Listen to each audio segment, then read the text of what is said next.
IAS 29 deals with financial reporting in respect of hyperinflationary economies. It mainly applies in case of an entity's functional currency is that of a hyperinflationary economy. Now, there is a new concept being introduced by IAS 21 that's relating to foreign exchange is the functional currency.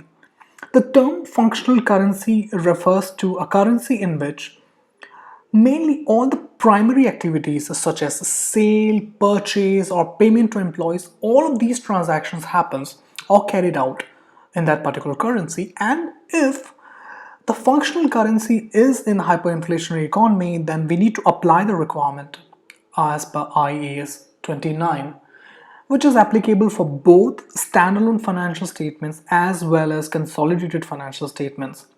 But in respect of consolidated financial statement, if the parent or any of the member of its group or any subsidiary or any joint venture or associates is operating in a hyperinflationary economy, then the standard is applicable for them.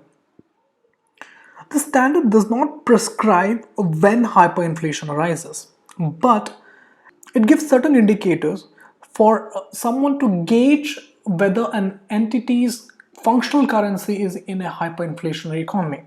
And one thing it's really important to understand that it's not someone's judgment, that one entity's or one auditing firm's judgment that let's consider Zimbabwe as a hyperinflationary economy.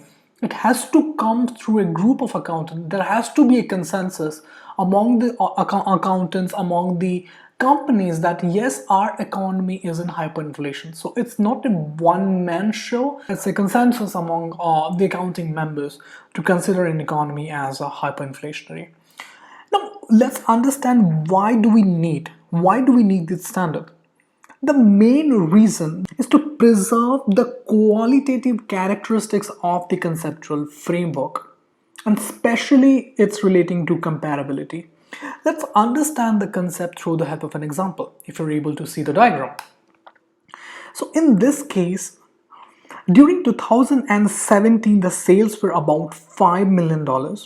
And after 3 years, there was a four-fold increase in sales to the tune of $16 million. Now, what's the reason for the increase? This is what we do in variance analysis, right? When we do a variance analysis, we calculate the variance and inquire the management or read the reports to understand what's the rationale behind the variance. And when we inquired, we noted that the increase in the sales was mainly due to the inflation, that pumping up the sales 4 times. Hence, the data of 2018 is not comparable to 2019 because it's the fundamental principle of accounting or the conceptual framework is that there is an inflation but we do not need to account for because that inflation will remain all across the period and we can't go ahead and change all of the financial statements to incorporate the inflation. So inflation is there but we keep on ignoring it.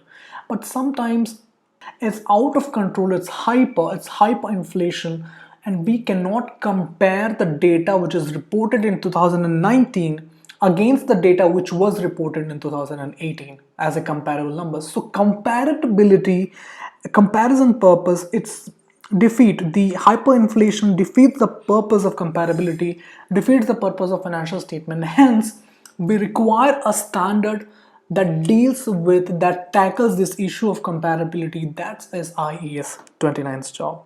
That's IAS 29's job, and we need to restate the financial statements to incorporate the fact.